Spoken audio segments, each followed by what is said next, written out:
Hi guys, and welcome back to my channel. My name is Sharon and I'm so excited to be sharing today's video. As you can tell from the title, I will be comparing the Fenty Pro Filter powder foundation against the MAC Studio Fix powder foundation. So I was gonna do this video as just a Fenty foundation review, but I decided against that because I have tried this out and I've done a full wear test of this. So if you want to know more about what the wear is like, definitely follow me on my Instagram. I even did like a reel of me showing like a comparison between the Fenty foundation on my face versus just my bare skin.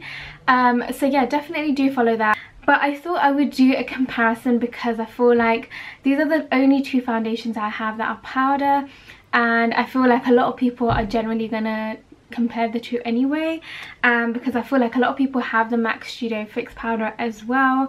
So initially we're going to just start off talking about the products themselves. So this is the Fenty one. This is a medium to full coverage for all light as air flawless filter effect. So this is the Pro Filter Soft Matte Powder Foundation.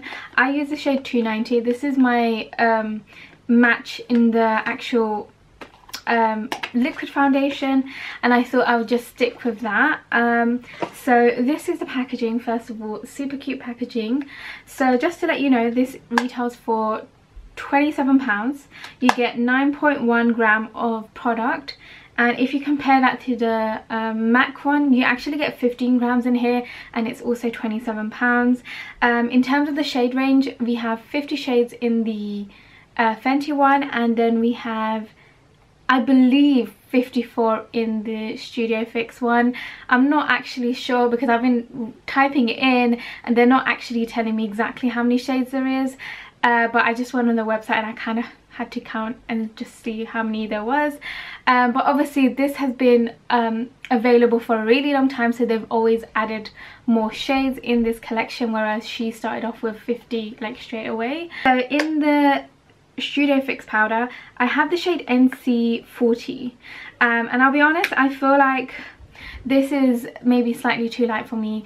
I actually love using this powder to like set my under eye. I have used this a couple times as like a full-on foundation, and I've not been like obsessed with it, I guess is the word. Like, I do like how it looks, but it's not like my go-to thing, like, oh, let me use a powder as opposed to a liquid foundation. And with the Fenty one, I have 290, which I feel like is a lot better in terms of my skin color.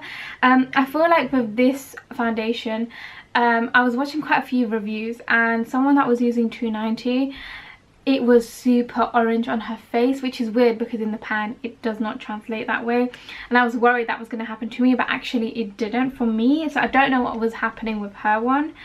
So these are the shades that I have.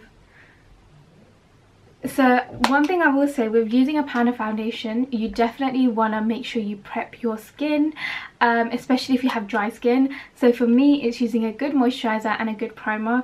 My favorite moisturizer to use is the Olay Beauty like face and body moisturizing cream, and for my primer I love the e.l.f. hydrating face primer. This is the two products I used 2 days ago when I tested this out by itself, and it actually worked amazingly together. So I'm going to use this sponge applicator quickly just to see how this works, because for me personally with the Fenty one, I don't like using a brush with it. I felt like the brush didn't really pick up enough product, so it just wasn't giving me the coverage that I wanted. So it would ideally have to be a sponge that you want to use with it, and I wanted to test this out because I hadn't. And same with the Studio Fix one, I haven't tested the actual sponge that it comes with. So we're just gonna pick some up and just kind of apply it. Ooh.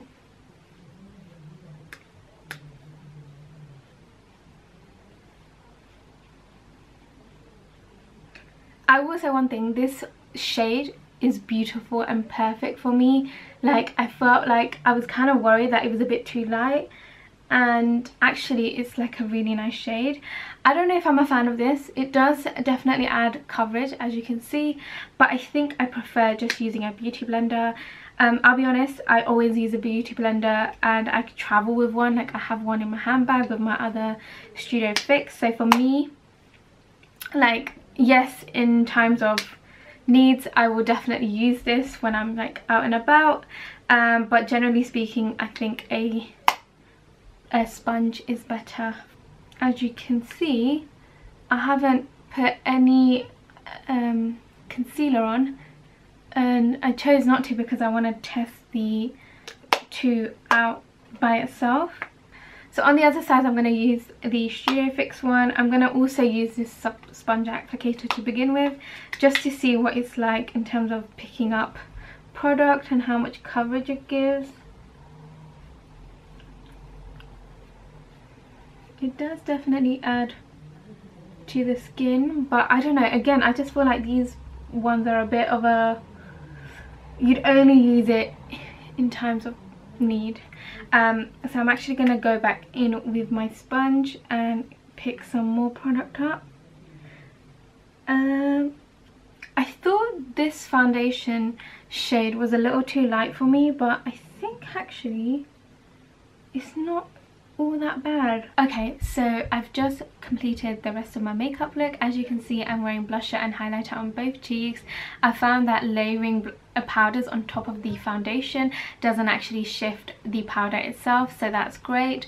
I like both sides equally. I feel like obviously the MAC side is looking a little bit more brightening as opposed to the Fenty side. The Fenty side is more of a match to my actual complexion.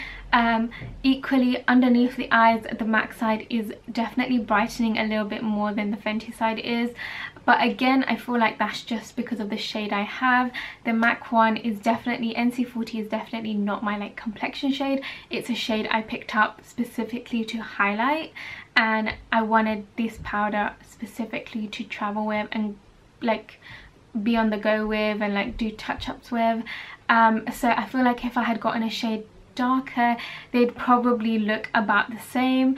I like both sides. I feel like both sides looks really nice. The coverage for both is about equally the same. I wouldn't say it's full coverage, but it's a nice medium. It is leaning towards full coverage. I feel like it has covered a lot of like the scars and stuff like that I have on my face, so it's got really nice coverage definitely. So for me, I do like both of them. I don't think there's anything that I hate about either.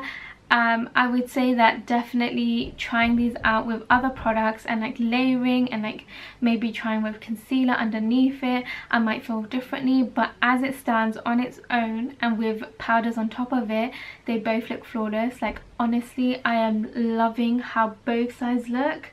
I will say obviously for me the Fenty one is more my shade, so I would probably wear that a lot more as a foundation, and the Studio Fix is more my brightening shade, so I would use that on the go for touch-ups, etc, etc. Especially if I'm using like concealer underneath my eyes. I do use this Studio Fix to like kind of bake with it, but not really, because obviously it's a powder that's not loose, but when I use my sponge with it, it does, you know, kind of set my under eyes really nicely. Yeah, I like both. I can't really fault either of them. Like there's just obviously for initial thoughts on how it's looking right now, they both look really nice. I feel like the sponge for both of them are okay. They're not amazing. They definitely do add some coverage to your face, but I feel like you're picking up quite a lot of product to do that. But that's the same with using like a sponge, I guess, and I always use my beauty blender dry, so for me I just want that extra coverage, whereas if you use it wet you would probably get a lighter coverage. Hey guys, so it's now 8:40, so I've had this on for about nearly 9 hours, and both sides are looking really nice. As you can see, it's not kind of worn off properly, but you are seeing a little bit more of my skin. I have got some shininess around my nose and my cheeks, which is normal. I always tend to get like that, which is why I always travel with my MAC one, because I know it happens, so that's why. I like both of them. They've done a really good job, and I was wearing a mask today and it hasn't kind of like come off anywhere that is obvious, aside from it just being naturally coming off because of how long it's been on my face. But yeah, I really like both of them. I don't think you need both because they perform very, very similarly, but one or the other would be enough. For me personally, because with the MAC one you get a little bit more product with it, it does make it a little bit more worthwhile. But if you're a supporter of Rihanna, then you'll probably want to get the Fenty one. I feel like both have performed really well, and from me it's a thumbs up for both. I really like both of them. If I had the MAC powder in a bright in a shade that's suited to my complexion, then I probably would wear it a lot more as a foundation, but because it's a brightening shade that I picked up specifically to travel with and to use on my face when I'm out and about, I'll be sticking with that solution and using the Fenty one as an actual powder foundation. So I hope this was helpful. Yeah, so for me actually the verdict is they're both great. I don't hate or dislike anything about either of them. Yes, you get definitely more product with the MAC one. This has got 15 grams for £27. This has got 9.1 grams for £27. So yeah, it just depends on what you're after. One thing I will say with powder foundations, if you have dry skin, definitely prep. I can't stress this enough. When you feel like your powder is patchy or dry or flaking off, it's because you haven't prepped properly beforehand, and it's one of those things where it's just a necessary step to take to get the best results from powder products.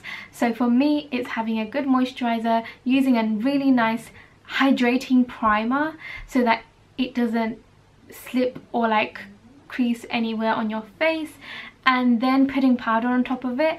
Honestly, it's the best results you'll get, especially if you have dry skin. I know a lot of people are scared to buy like powder products because they're like, oh my gosh, it's gonna go into my like weird dry patches and like creases, but there's ways around it, and I definitely feel like the way I've done it today and the same routine that I did 2 days ago works amazing with the powder foundations. I feel like it would be nice with oily skin as well, of course, because it's a powder, so definitely for you it's a lot easier. You know, you want your face to be matte.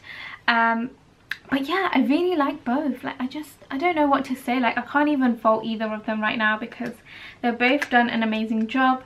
For me, I just want to test it out a little bit more with other products. I think for obviously if I use concealer underneath there, I want to see how the Fenty performs with the powder on top of it. Yeah, I hope you enjoyed this video.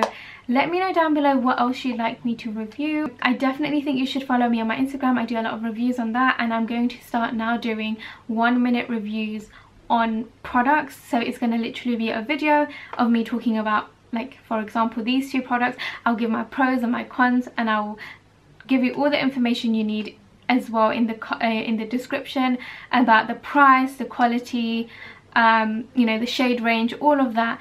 And I'm really excited. Yeah, I hope you have a fantastic day, and I'll see you guys next time. Bye.